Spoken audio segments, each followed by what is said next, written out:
Masyarakat di Kota Tangerang, Banten tengah dihebohkan dengan isu pocong viral. Beberapa wilayah, seperti di Cipondoh, Tangerang merebak isu adanya teror pocong di depan rumah warga. Narasi yang beredar, ada pocong tiap malam datang ke rumah warga. Pocong tersebut datang mengetuk pintu untuk menakut-nakuti masyarakat. Dalam narasi yang beredar, muncul sebuah foto yang memperlihatkan adanya kemunculan pocong di depan pintu rumah warga. Karena meresahkan, polisi pun mengaku sudah turun ke lokasi. Hal ini guna mengantisipasi beredarnya informasi menyesatkan yang bisa membuat masyarakat semakin resah. Kabar teror pocong di Cipondoh adalah hoaks, ujar Kapolsek Cipondoh, AKP Yuda Prakoso, Selasa, 19 Mei 2026, dikutip dari kompas.com. Ia memastikan bahwa informasi yang beredar tidaklah benar. Pihaknya sudah mengecek gambar atau video yang muncul di media sosial.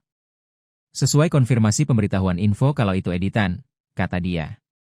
Isu pocong viral di Kota Tangerang diduga sengaja diciptakan agar warga takut dan panik. Oleh karena itu, Kapolresta Tangerang Kombes Pol Indra Waspada meminta masyarakat meningkatkan kewaspadaan tanpa harus panik menghadapi isu yang beredar di media sosial. Ia mengatakan, bisa saja kepanikan warga justru dimanfaatkan pelaku kejahatan untuk menjalankan aksi di malam hari. Jangan sampai masyarakat merasa takut yang justru dimanfaatkan untuk melakukan tindak pidana seperti pencurian maupun perampokan, katanya, dikutip dari Tribun Video. Untuk menjaga keamanan dan ketertiban masyarakat, Polresta Tangerang akan meningkatkan patroli malam melalui personel Babin Kamtipmas bersama Babinsa dan aparat lingkungan setempat. Patroli akan difokuskan di kawasan permukiman warga yang dinilai rawan dan sempat dihebohkan isu kemunculan pocong.